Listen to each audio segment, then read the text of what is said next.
This is me subjecting my body to science by letting a bed bug eat me. That's my blood! Because for 4 years now, I've been wanting to make this exact video taking a deep dive into the fascinating world of bed bugs. There's a lot of fear and myths out there regarding dealing with bed bugs, and today we're going to debunk nearly all of them, heading out in the field with the experts and running some experiments.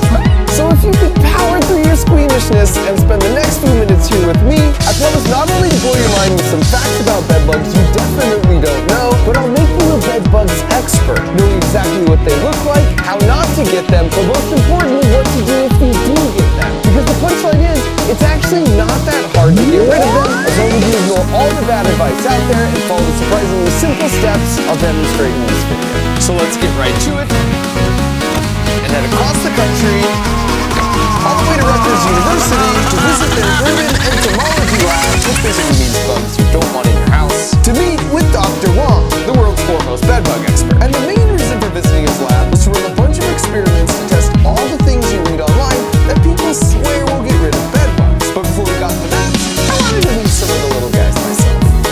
Thousands of bed bugs, yeah. That's the issue with it. Every more than 20,000. Oh my gosh, this is like the Fort Knox of bed bugs. Can I pick up one of these? Sure. Okay, I cannot drop this, I feel like. 100 and 400. 500 and what? I'll open it. This is my first time ever seeing a real bed bug. Here we go. You want to use gloves? Should I use gloves? We always use gloves. I shouldn't use gloves then.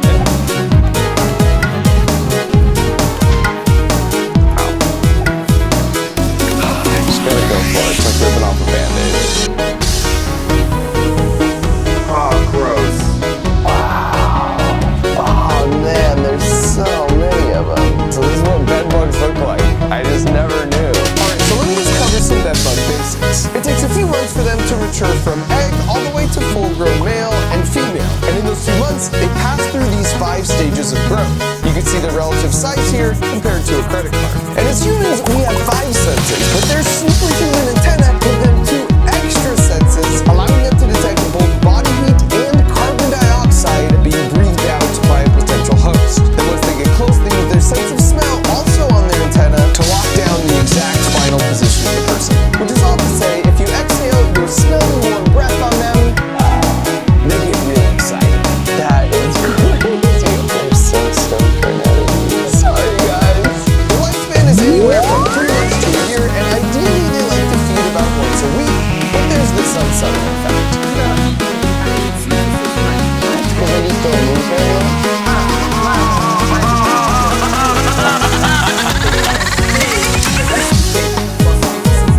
And the professor says 3 to 6 months here, but for my first of 5 super wild bed bug facts, if their environment is relatively cold, they can survive up to 300 days without eating anything. They're really flat. So when they're hungry and they haven't fed, they're going to be more flat. I'd love to get a shot of it going from flat and brown to... Oh, if you want to do that, Which meant I had a decision to make. Okay, I'll do it. For science, we're going to make a brown bed bug red. so average feeding time is about 5 to 10 minutes. I feel like I'm at the Red Cross here. Let's do this. Oh my gosh.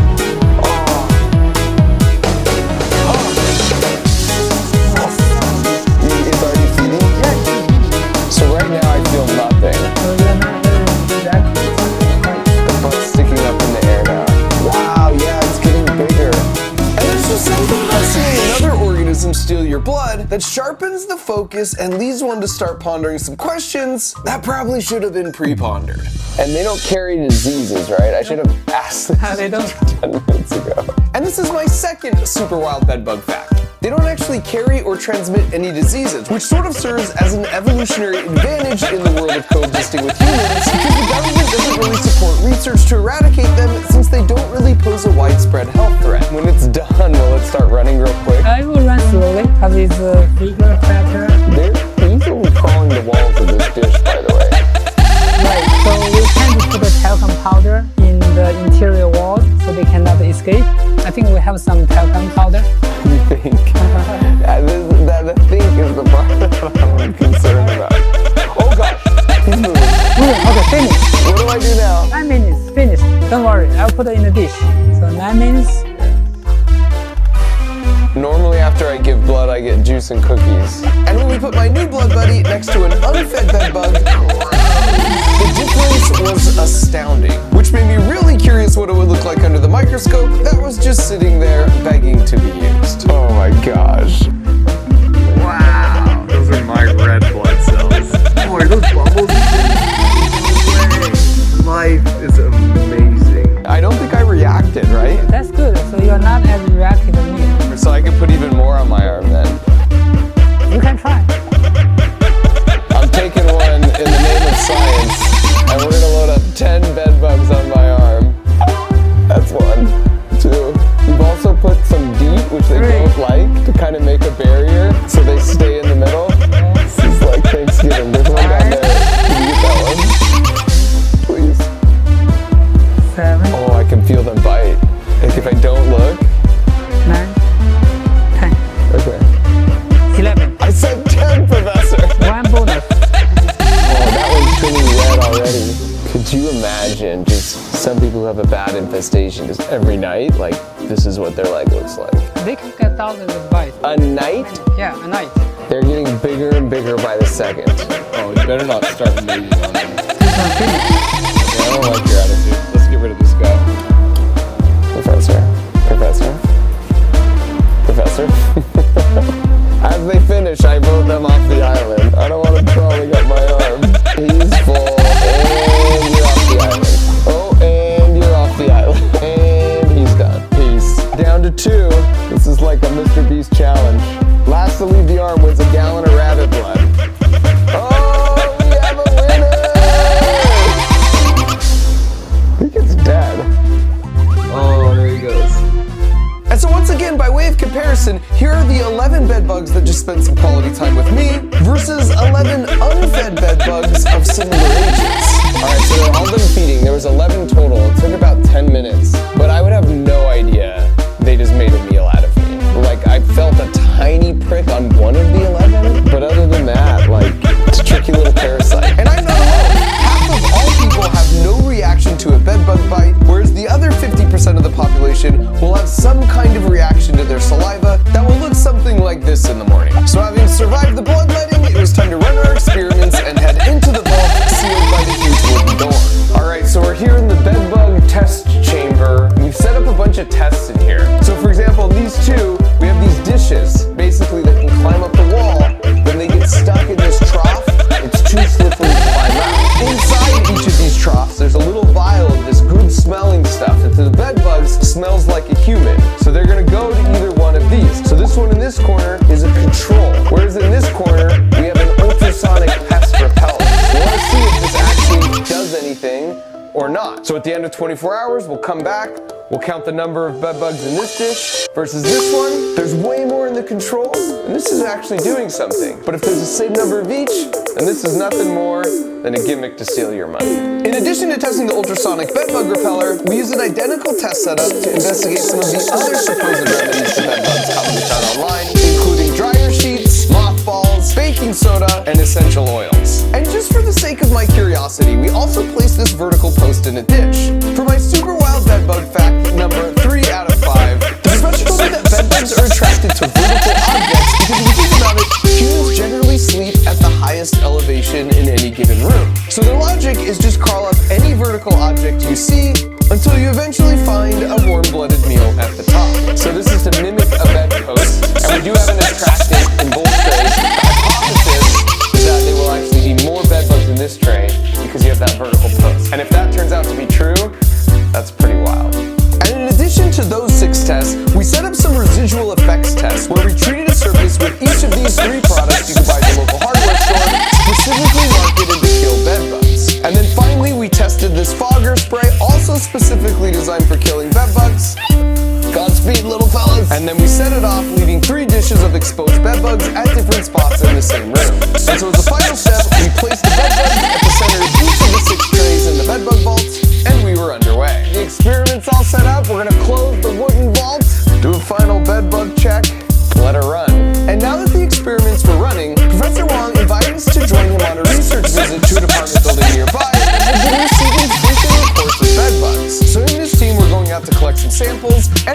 some new treatment approaches. And after entering the apartment, it didn't take long to find our first culprit, the bed bug here, which the professor told me was dead, when in fact, he was just a good faker. By the way, this is a bit of a warning that some people might find the next few minutes a little gross, so skip ahead a bit if you just want to see the results of the test. It turns out 1 in 1,000 houses or apartments have bed bugs in the US today, which might sound bad, but for my super wild bed bug fact number 4, before 1950, it was 1 in 3 houses that had bed bugs. Hence the origin of the saying, sleep tight, don't let the bed bugs bite. Midnight to 3 a.m. is typically their most active time, and it takes a little more than 10 minutes to get to you, a little less than 10 minutes to feed, as you saw with my arm, and a little more than 10 minutes to get back to their hiding spot. If you're suspicious you're sleeping on a mattress with bed bugs, just check under the mattress in the corners and look for bed bug poop stains like this. Just remember, this is more of an extreme case, so yours might not look quite this bad. These two here are actually mating, which we saw quite a bit in the lab too. Which actually leads to my final super wild bed bug fact, and buckle up, because this one's a doozy. Typically in nature, in order to make a baby of a thing, you have a male, which let's say is represented by this plug, and a female, which let's say is represented by this outlet. And if you plug in the cord, you get an adorable little baby. And just like in pretty much all the rest of nature, female bed bugs totally have an outlet, except male bed bugs prefer to take this approach. The scientific term for this is called traumatic insemination. And just like my wall is now damaged, it actually damages the abdomen of the females, leading to significantly shorter lifespans. Researchers aren't exactly sure why they've evolved to use this alternate approach, but it must offer some kind of overall advantage, leading females to lay up to 5 eggs every day, and you can see that handiwork here on that same chair we saw before. Like all insects, bed bugs have an exoskeleton, so what you're seeing here is as they grow bigger from stage to stage, they molt and leave behind their old exoskeleton. How bad is this infestation relative to most you see?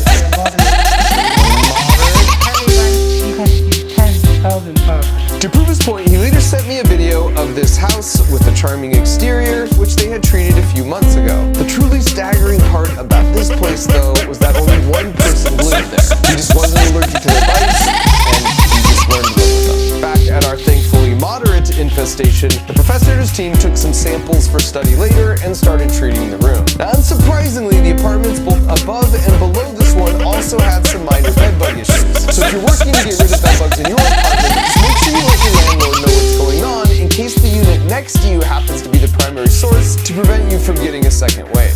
And as we were wrapping up, the professor dropped a bit of a bombshell about how it was pretty likely we had at least some bed bugs on us at this point. Even if you can see, you may not see like that. Which is why he always plays it safe. Well, actually, I have spare clothing. When I go home, I always wash. The shoes are only for bed bugs. Nobody told us any of it. We, unfortunately, were not told to bring, nor did we have a spare change of clothes. Oh my god. So we did the next best thing by steaming ourselves, which instantly kills the bed bugs from the heat. That is until the professor decided he should check his shoes and found this. Is it alive? Yeah, it's alive. Oh my god. No way. At which point, just steaming ourselves seemed wildly insufficient. Because apparently it's illegal in the state of New Jersey to just publicly chill in your underwear, me and my crew hit up the local Goodwill to wait things out in style. So the next day we headed back to the lab to check out our results in our freshly laundered clothes. But can I just take a moment to say it's the best to hang out with bug people because they have cool door knockers and interesting magazine subscriptions. The only downside being they like to study more than just bed bugs. Ah, smells. This is where they keep the cockroaches, and as you might recall, I really don't like cockroaches. Each one has thousands of them. Wow, that's so disgusting. Oh, these are the kind I hate. So these are the American, the largest ones in the US. They're freaking antenna? That's the worst sound in the world. What, they have wings? Yeah, they have wings. In Florida, they can fly too. But here, temperature is cold. So if it's a little warmer in this lab, they will fly? They will fly. Oh my god! So we made our way back upstairs where I felt much more comfortable. Time to check the results. So this ultrasonic pest repeller did nothing. If anything, it attracted them. We had 120 bed bugs with the ultrasonic sensor. Over here for the control, we had 101. Clearly that does nothing to repel bed bugs. And of course that confirms our hypothesis, considering bed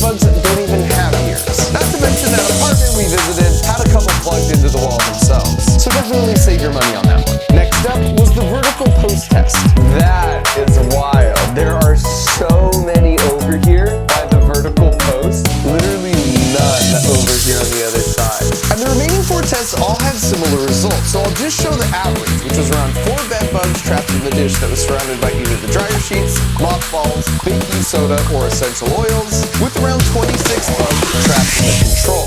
These results clearly show bedbugs prefer to avoid these 4 items because they all have a really strong scent, and bedbugs have a really good sense of smell, but they don't do anything to kill the bedbugs. According to the professor, these act more as an annoyance. The bedbugs would gladly walk over them if it was between temporarily having to deal with the smell and starving to death. As for the residual effect test with the pesticide specifically engineered to kill bedbugs, it was even worse news.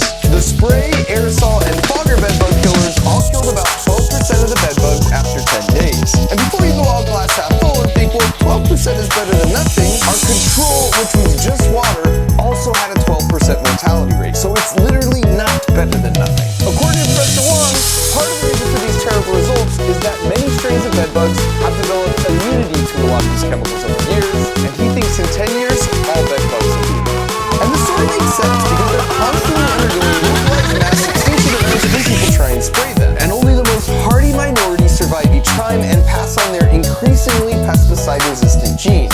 There were some chemicals that on average were effective in killing about 50% if you sprayed the bedbugs directly. But if they were just hanging out in the area you sprayed later, it's once again the same as water. The problem with this is you'll only ever see a small portion of the bedbugs you actually have. So direct spray pesticides are sort of pointless if your goal is to eradicate the entire population. That's the bad news, and here's the good news. There was a superstar in our test, and that was the diatomaceous earth, with a nearly 90% mortality rate after 10 days. This stuff is just crushed fossilized shells from tiny prehistoric aquatic organisms called diatoms. The key here is their shells were silica-based, and silica is what you see in those packets you see sometimes in packages that you're not supposed to eat. Silica is useful because it absorbs moisture incredibly well. For bedbugs, this is a bummer because when they walk by it, it sticks to their exoskeleton, as you can see here under the microscope, and they die from dehydration in a matter of hours to days. We're eating lunch right after this, which is a bad idea in hindsight. Best part here is they end up transferring this to each other back in their hiding spots. And since every organism needs water to live, they can never develop immunity to it. There's also one more bit of really good news, and that's bedbugs die at 122 degrees Fahrenheit. Like, instantly.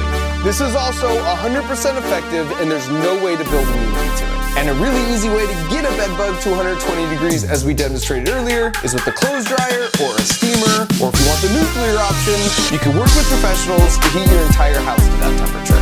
Now that we have a better sense of what does and doesn't work, let's talk about what to do if you actually get bedbugs. And the first thing to point out is the best way to get rid of them is to not get them in the first place. And the most common way people get bedbugs is through traveling. So when you get to your room, here are 3 simple tips. First, pull back the bed sheets and check the corners of the mattress now that you know what to look for. Second, don't set your suitcase on the bed or the floor. Instead, set it on the luggage rack, or if for some reason you feel like you need to be extra cautious, the bathtub. And third, don't put your clothes in the hotel drawers or leave them just lying around. Whatever you're not wearing should just stay in your luggage or hanging up on the hangers. Alright, so you were super careful with staying in the hotel on travel, but then you got back and bought that couch on Craigslist for a smoking deal, and now you got bedbugs in your home. In Professor Wang's experience, you don't actually need to spend $4,000 hiring an exterminator, as long as you know there's 3 steps for defense and 3 for offense. First step for defense, you put your bed in a bag. You can buy these mattress and box spring encasements off Amazon that once you zip them around your bed, basically seal in any bedbugs currently living inside. Just remember they can live up to 300 days, so you can't take it off for a year. And they not only trap in any current bedbugs, but they also remove all the mattress hems and clever hiding spots they love to use. Number 2, your clothes dryer. Wash and dry your clothes and sheets at least once a week. More often doesn't hurt. Importantly, you want to wash them in hot water and dry them on the highest heat setting because it's impossible for them to survive this. Number 3, simplify and declutter. Simplify the room to take away any hiding spots by putting clutter into plastic bags or totes. They aren't interested in clean clothes, but dirty clothes smell nice to them, so it's good to also store those in a plastic bag or totes until you're ready to wash them. Also, move your bed away from the wall so the only way they can get on the bed is by climbing up the legs. So that's the 3 steps for defense. Now for the offense. Number 1, Vacuum. Make sure you vacuum the bedroom floor and the bed area once a week. Just be sure to empty anything you've collected into a bag and into the trash. At number 2, we've got diatomaceous earth, which, as you recall, was the superstar from our tests. You should definitely apply this around the bed, but it's especially useful in penetrating the cracks and crevices close to the bed, including around and behind power outlets. The key is applying just a light dusting like this. If you leave it in clumps, it will actually backfire and not be as effective because they'll just navigate around it. And finally, at number 3, we've got steam. A simple clothes steamer like this will do the job. And I think it's great that with all the years and money spent on creating all these synthetic pesticides, the 2 most effective methods for killing bed bugs are just crushed up rocks and really hot water, which are by far the 2 most simple and natural. Use a steamer all around your bed once a week, but if you find something you want to treat you can't steam or put in the dryer, you can put it in a bag and then put it in the freezer for 3 days, and that will also kill them. Professor Wong said if you have a small infestation and you just noticed them, then using these 3 defensive and offensive steps will totally take care of the problem without needing to spend money on an exterminator. However, if you've got a lot of bed bugs and you've had them for a long time, then getting professional help is probably a good idea. The entire house heating option takes about 8 hours, and it's the most surefire way to totally eradicate every bed bug along with any eggs all at once, but it can cost up to $4,000 depending on the size of your place. Now that you're playing both defense and offense and things are looking good, stick these traps under the bed legs so you can monitor and have some peace of mind that they are in fact totally gone. Alright, that's it. You're a bed bug expert now. I'm hoping that at least some of you will have a renewed appreciation for the fascinating natural world around us, and everyone else can just congratulate yourself on making it to the end while soaking in a bathtub of history. This is the world's largest frisbee launcher!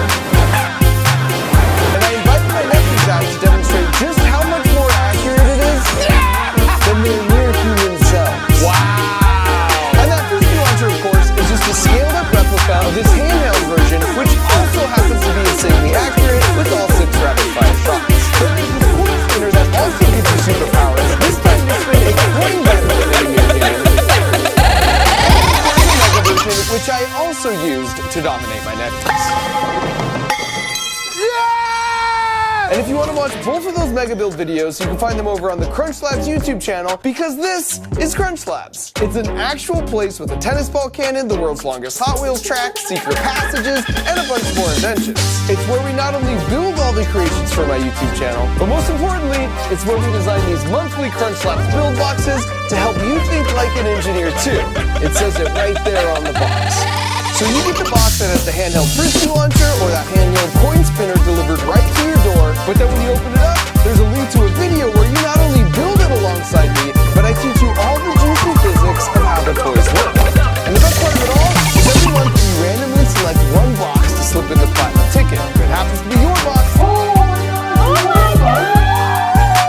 and you're coming out right here to Crunch Labs to design with me and my team.